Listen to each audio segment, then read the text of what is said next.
Армысыздар, құрметті көрермен, тікелей эфирде хабарнасын қорытынды жаңалықтары сіздермен Сағыныш Әбікен.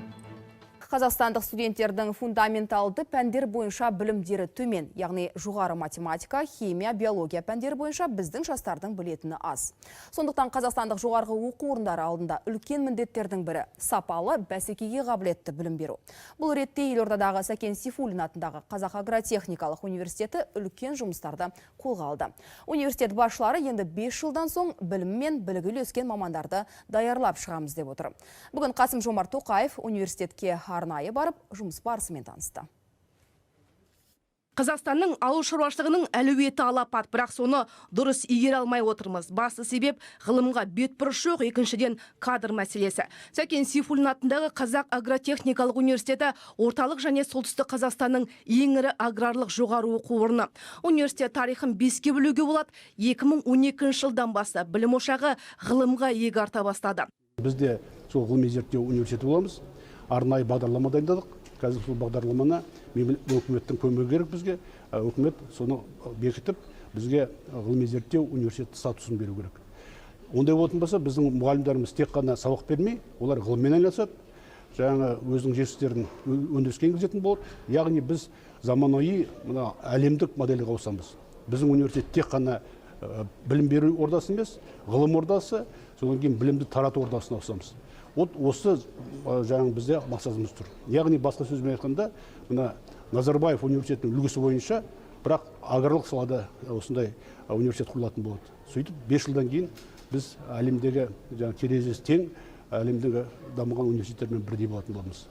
Бүгін президентке университеттің жұмысы таныстырылды. Университет ректоры Ақылбек Күрішбаев президентке молекулярлық биология мен гендік инженерияның әдістерін пайдалана отырып, шығарылған ауыл шаруашылығы дақылдарының жаңа сорттарын көрсетті. 5 жыл ішінде жоғары оқу орнының ғалымдары бидай мен арпаның құрғақшылыққа төзімді жаңа сорттарын шығарды.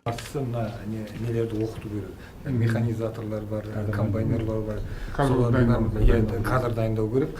Ол үшін бізде қазіргі кезде әр районда центр распространения знаний бар. Сол жерде қазір ақша бөлінген, сонда оқыту. Университетте 3D сканер арқылы кезлеген қиындықтағы сызбаны жасауға болады. Ал бұл модульді құрылғы өндірісті қаз қалпында көрсетіп береді. Студенттер соған қарап автоматтандыру үдерісін үйренеді. Важным делом занимайтесь. Сіздер өте маңызды жұмыспен айналысып жатырсыздар. Робот техникасы, цифрландыру және жасанды интеллект қазіргі заман талабы, әсіресе дамыған елдерде.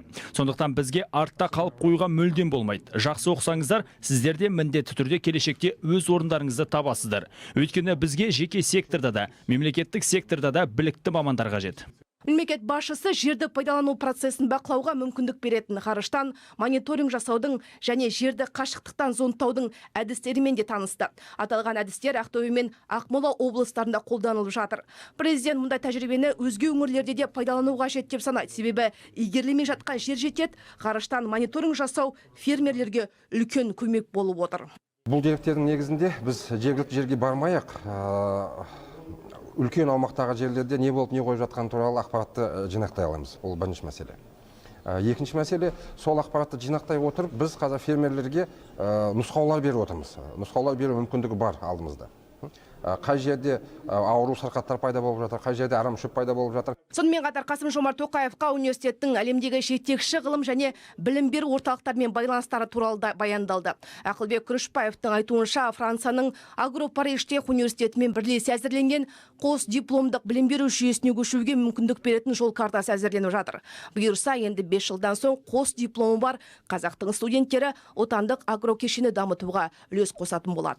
Агро-Париж-Тех деген Францияның университетіменен біздің арамызда меморандум бар. Сол меморандум арқылы профессорлары бізге келіп, енді кеңес беріп, біздің профессорлар сол жаққа барып, біраз нәрсеге үйреніп келді. Осы екі университеттің арасында өзіміз жасаған біздің іс картамыз бар. 5 жылдан кейін біздің студенттер сол Агро-Париж-Техтің дипломын алатын болады. Студенттер бүгінгі кездесуді мүлт жіберген жоқ. Президентке қолдау көрсеткені және 2020 жылдың қаңтарынан бастап шәкіртақы көлемін 25%-ке арттыру жөніндегі тапсырмасы үшін алғыс айтты.